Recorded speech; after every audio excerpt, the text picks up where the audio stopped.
Hello. So far, we learned the fixed effects model, and basically, I recommend you to use the two fixed effects at the same time, the time fixed effects and entity fixed effects at the same time. That's the kind of the standard, unless you believe, unless there is a strong reason to believe that you don't have a certain dimensional uh, omitted variable. So omitted variable is very likely in any cases. So utilizing the fixed effects in both dimensions will be helpful to reduce the omitted variable bias. So we learned how to set up the model, and we considered a motivating example and learned how to set up the model and how to implement that. But going back to the very basic, we have to discuss what are the assumptions to justify the fixed effects regression model. And then, as a follow-up, we will study what kind of standard error formula we need to use. Already you saw the cluster option. Clustered standard error was used in the stata illustration. So I'm going to explain what is the clustered standard error. And you don't need to know the formula, but I recommend you to use the cluster standard error, and it is not that difficult to understand uh, what we do with the option. And as usual, the reason why I don't teach you the math is because it is not that useful, frankly. But however, understanding the intuition is important. So assume that you are writing a report in your job and you have to report it to your boss, and then you have to explain what is the clustered standard error. Then that's what I would like to teach you. So just imagine how you can explain what you have done with the formula and data, the model, and with the data. Okay, let's go. So we will discuss the assumptions, which is not much different from the earlier least squares assumptions. Remember, the least squares assumptions have first the error term conditional mean zero. Error term has conditional mean zero, and second IID, and third no, rare outliers. Outliers have no big impacts, and finally no perfect multicollinearity. So multicollinearity was discussed many times earlier. Now, so three is intuitive. We are not going to discuss number three and four because they are exactly the same as before. Intuition does not change. So multicollinearity is the relationship among regressors, and this is the reason why we drop one of the dummy variables. And number three, outliers. We don't like outliers, so the same intuition. Now let's think more about number one and number two. They look more complicated than before. Assumption number one. So the expected value of the error term conditional on x1 through xt. What's different here is t time t's error term is conditioned on old time periods regressors, and also the fixed effects. So this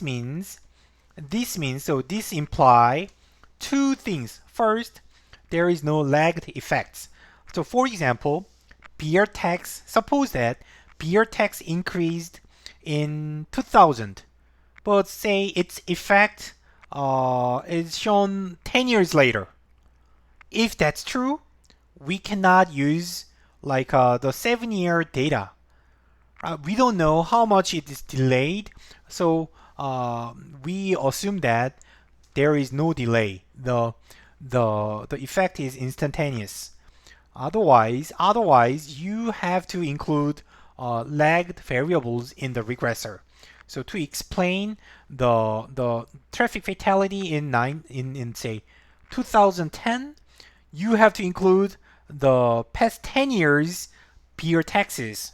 So it does not make much sense. So if you believe that there is no delayed effects like that, then this assumption is fine. So this is one example where this assumption can be can fail. Another example, the error term does not affect future regressor. For example, suppose that, so in our example, suppose that in a certain year, suppose that in 2019, so 2020, uh, there was some kind of huge increase in traffic fatalities, and so it becomes an important political issue. So, so the politicians made a very strong law, like a higher, made the beer tax very high because of the because of the past shock. So then the increase in traffic fatalities in 2020 may affect the beer tax in 2021. If that's true, then the causality is going the other way. So traffic fatalities determine beer taxes, not the other way. So the model is not working well. So it is another serious problem. So we call this no feedback assumption. So we are only assuming that the beer tax determines the traffic fatalities, but not the other way. So this is important. You should not get any feedback. This is another example where this assumption can be broken. So it means so there is clear, simple, no complicated delayed effects or no feedbacks. So these are two important things you need to think about when you use the model. And model 2, it's IID assumption. IID is the same, but we require, so remember, we have two dimensions. Say, like cross-sectional dimension, which is like entity dimension, like individuals, states, firms, for example. Also, there is a time dimension. And we only require IID assumption across cross-sectional dimension, the entity dimension, because it is usually it is not true for the time dimension. For example, the traffic fatalities last year must be very similar to the traffic fatality this year. For no reason, like it's natural. So there must be correlation. So if the traffic fatality, so to however, the traffic fatality in New York State does not need be similar to another state's traffic fatality. So what we can require is the independence between states, not across times. So occurs over time, it is natural to have correlation. So there is a trend or there is a persistent effects. So over time effect is over time variables are correlated, but across states they are not correlated. They are independent and identical and independent distribution. That is what we require. So therefore, you can think it this way. We are IID is coming from random experiment, and random experiment can be understood as randomly choosing a state or an individual from a black box. In a black box, you draw one random individual or entity. So in this case, in the panel data case, suppose that you are randomly choosing a state from a black box. Randomly choosing a state, but when you draw a state, you observe 7-year data from the same state. So when you draw one state, all 7 years are drawn at the same time. So in time dimension, you are not randomizing. So that's the conceptual framework beneath the panel data structure. Okay, and extending that idea, we think about autocorrelation. Autocorrelation is, say, usually auto means self, like means self, maybe from Latin, like autocrash or like autograph. So it means so the variables are correlated within the state, or within the observation, among the observations within the same state. So you can think, like, also it is referred to as the serial correlation, correlated over time. So zt, suppose that there is a variable zt, it is just a generic random variable, and observed over time, and then we say it is auto-correlated or serially correlated if the correlation between observation at time t and observation at another time are correlated. So two different time points are correlated. This is natural, right? So like, for example, GDP. If you observe GDP over time, so then to predict the GDP at a certain time, the best way to predict the GDP is to observe the trend. So having a trend itself implies they are correlated. And because if the previous year's GDP is high, then you can expect higher GDP next year. So like this is the autocorrelation, which is natural. So for example, here an interesting idea.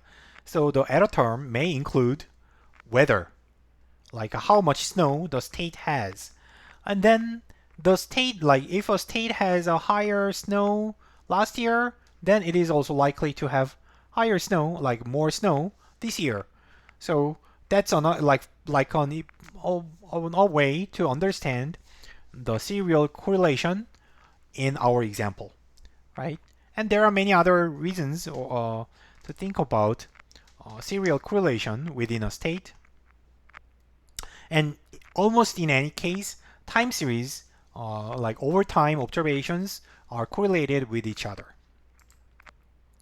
Then think about this. Say state 1, state 2, state 3 up to state 48. Time 1, time 2 up to time t.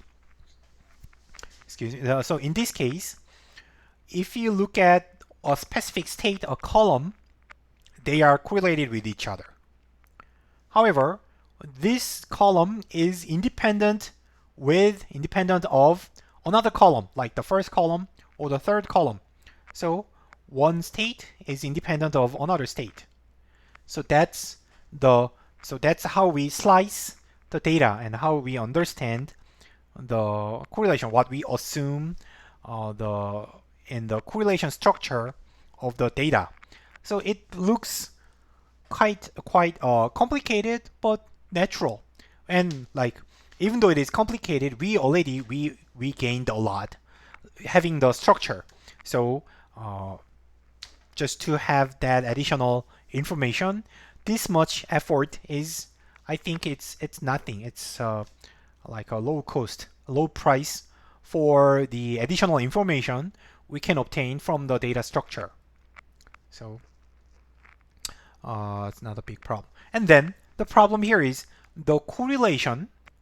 The correlation affects the standard errors. It is really basically the correlation is a kind of covariance, and covariance affects the variance. It is an important part of the variance.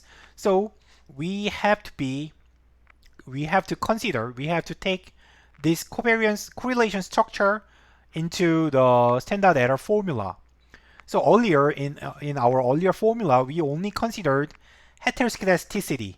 Heteroscedasticity means that a certain, like, one entity has a large standard deviation than another. So it is about the size, not about the correlation. But now we are going to consider heteroscedasticity and at the same time correlation across time. So for example, so heteroscedasticity is like in our example, say in New York State, like say the weather condition varies over time.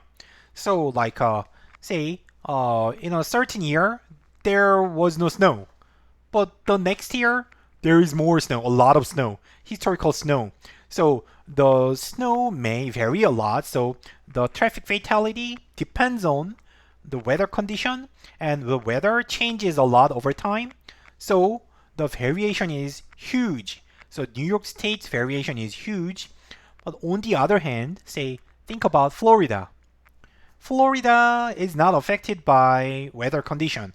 Their traffic fatality depends less on weather condition, so there is no noise, there is no snow in Florida. So their traffic fatalities is stable. So for example, relative to New York State, then the standard deviation in Florida must be smaller than the standard deviation in New York State. That is heteroscedasticity. The size of the standard deviation can be different across different states.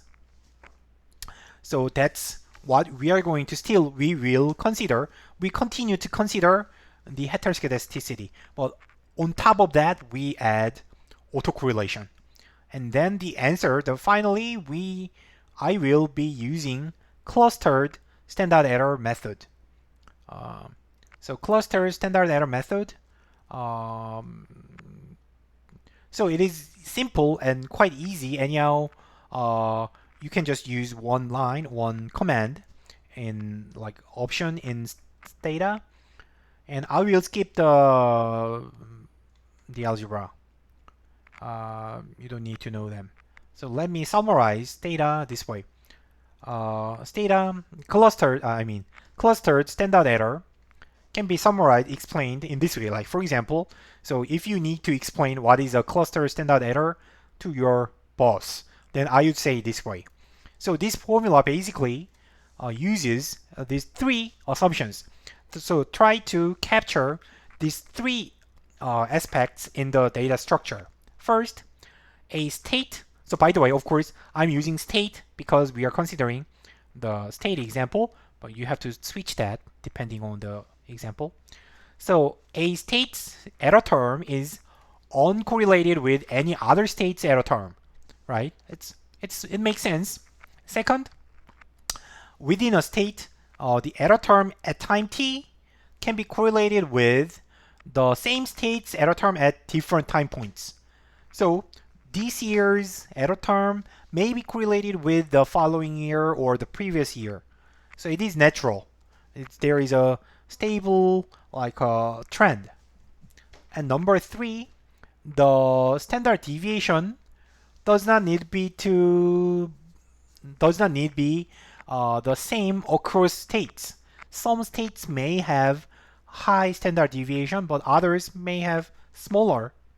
So using these three aspects, we not me, but there is a formula called clustered standard error.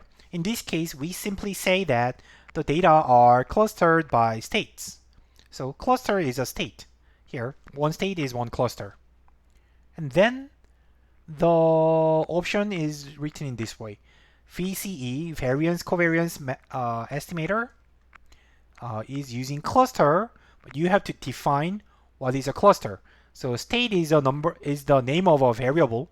So in the data set, you have a variable named state that is used as the cluster, so that the data can understand what is the cluster. Okay, so I will stop here, and in the next lecture, I can finish the chapter, and we'll use the homework to show you on real empirical example how to use data. Okay, thank you for watching, and see you later. Bye.